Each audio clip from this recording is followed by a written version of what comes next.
Hörmətli izləyicilər, Masterclass servisi sizi salamlayır. Qarşınızdakı EG kombisində, Türkiyə istehsalı EG kombisində Y2 xəta kodu baş vermişdi.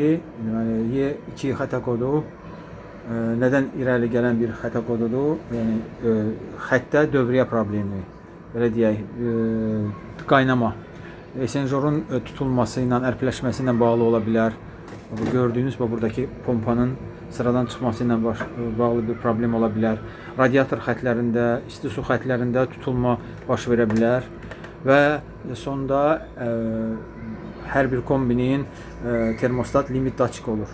Hal-hazırda gördüyünüz bu limit daçik. Mənim vəziyyətimdə limit daçiki belə deyək, sıradan çıxmışdı. Yenisi ilə əvəz olundu. Yenisi ilə yox, üzr istəyirəm. Yəni orijinal parça ilə əvəz olundu və bu limit daçiki orijinal ehtiyat hissəsidir. Digər kombidən çıxartmışam, yəni sıradan çıxmış kombidən tam orijinal zavod istehsalı olan yəni limit daçikidir və məsləhətdir ki, ondan istifadə olunsun. Yəni çox vaxt mən köhnə kombilərdən, yəni digər problemlərdən, sıradan çıxmış kombilərdən götürüb istifadə edirəm. Çox keyfiyyətli olur və hal-hazırda görürsüz, otopleniya xəttində sabit şəkildə işləyir və isti suyu da yoxladım. Sizin də kombinizdə EG və ya digər kombidə probleminiz varsa, əlaqə saxlayıb usta xidmətindən yararlana bilərsiniz. Videonu bəyənin, kanala abunə olmağı unutmayın. Diqqətinizə görə sağ olun.